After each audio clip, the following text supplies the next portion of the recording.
Eros and Aphrodite are the source of life, and today we're going to talk about them and honor them in today's video.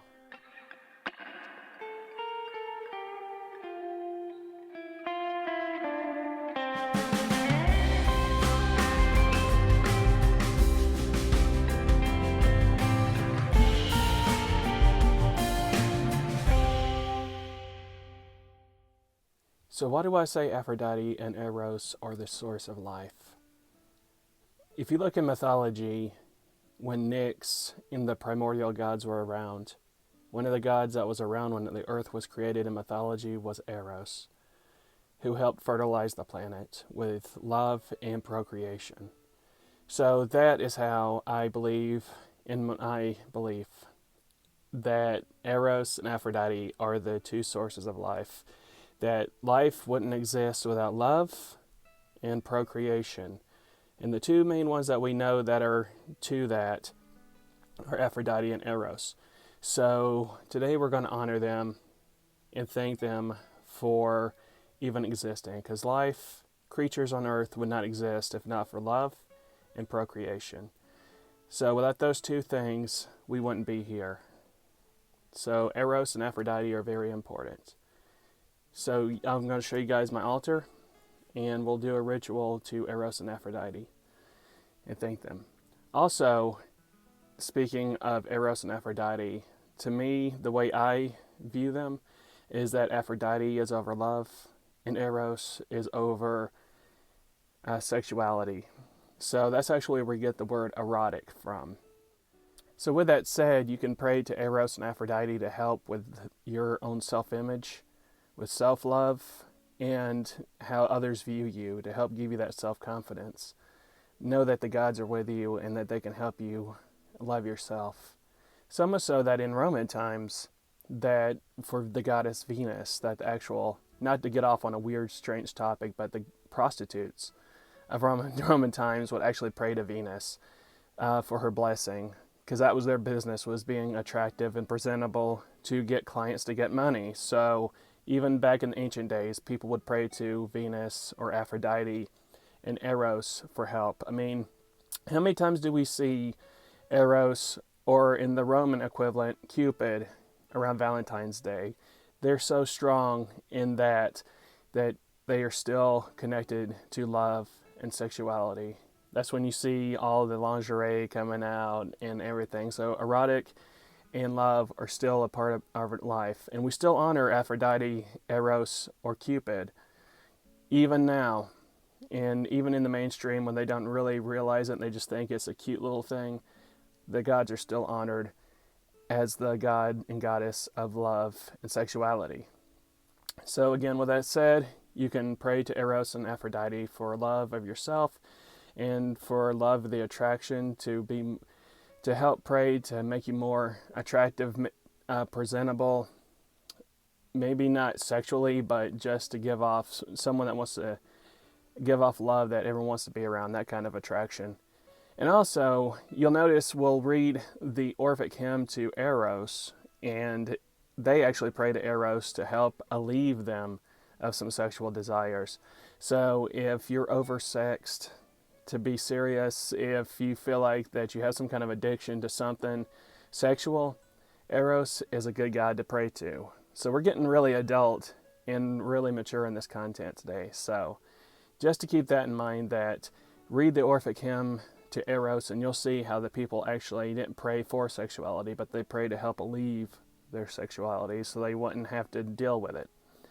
Anyway, guys, again, creation, life force is all beginning with Eros and Aphrodite. Anyway, guys, let's do the ritual to Aphrodite and Eros. I call the great, holy, lovely, and sweet Eros. Winged and mighty archer, you rush forth swiftly over fiery paths, playing with the gods and mortal humans, skillful and two-natured, holding the keys to all things, of air, sky, ocean, earth, and the winds that create everything for mortals, fed by the goddess of green fruit, in all things wide Tartarus holds, the depths and the sounding sea, for you alone command the rudder of everything. But Blessed One, accompany the purified minds of the worshippers, and drive from them strange and mean desires.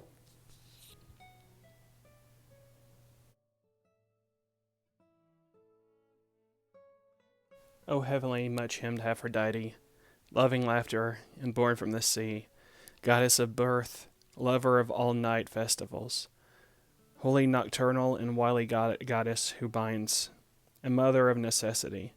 For everything that exists, it's because of you, who yoked together the whole universe and governed three shares. You gave birth to all, what's in the sky, upon the fruitful earth, and in the depths of the sea.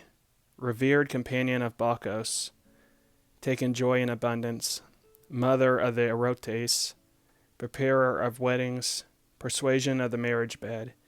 You give joy in secret, decked with lovely locks, visible and invisible, daughter of a great father.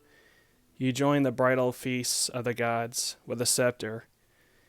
Giver of birth, lover of men, longed for and giver of life, who yoked mortals with spells to unbridled needs, and the many kinds of beasts to an erotic madness.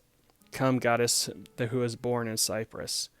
Whether you are on Olympus, divine queen, with gladness of lovely face, or in Syria with fine frankincense, seated on your throne, or even if on the plains with golden chariots you occupy the fruitful baths of sacred Egypt, or coming in swan-like carriages on the ocean waves, you rejoice, dancing in circles with beasts at the sea, or if you are delighted with the dark-eyed nymphs in their holy land upon the shores of the sandy beaches.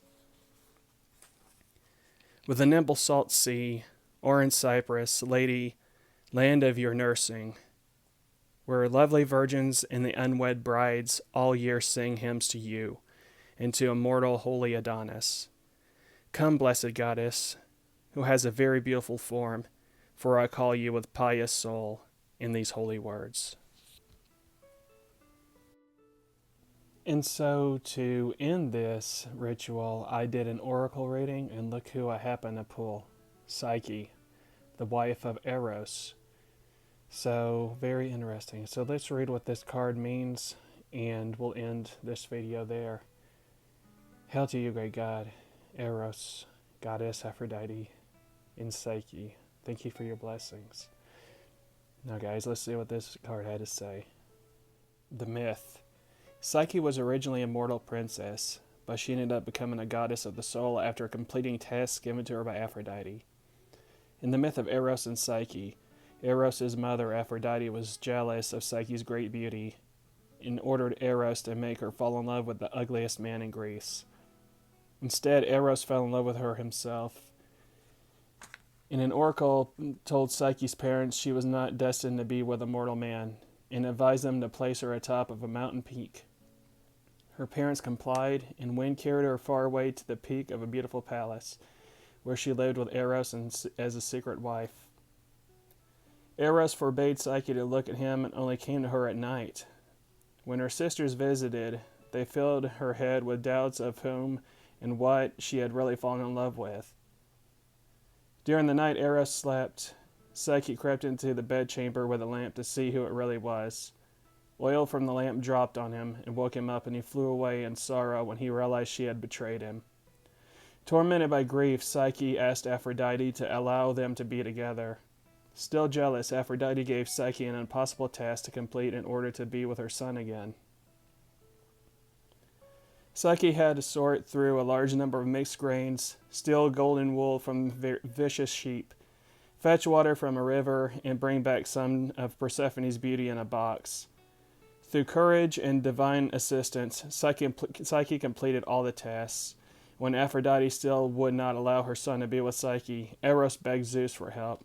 And Zeus brought Psyche up to heaven and made her immortal, and Psyche and Eros were together again. Aphrodite and Psyche then reconciled.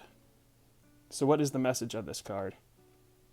Eros and Psyche's story illustrates the exact process every relationship must go through in order to experience true love. It shows what happens when desire falls in love with the psyche or the soul. At first we feel joy, but doubt and mistrust eventually emerge and personal issues arise. These negative elements could sabotage the union. Like Psyche, we must undergo a rigorous sorting process as we clear away our inner baggage in order to heal our relationships and bring them to a higher place. So this is a period for you to put yourself and your emotions in order. You must face your own fears, sort through your beliefs about love, and truly love yourself and know your own worth.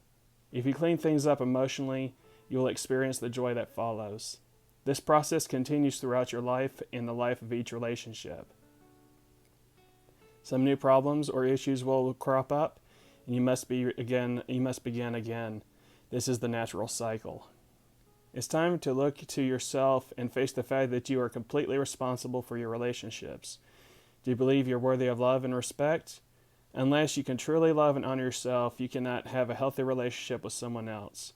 Whether you need to lay a better boundary and be more direct, be less needy or insecure, or be happier and clearer within your own self, it's time to really face up to the negative patterns, beliefs, and habits that have contributed to difficulties in your relationship. Clear those issues out so that your relationship can reach greater heights. So how cool is that, guys?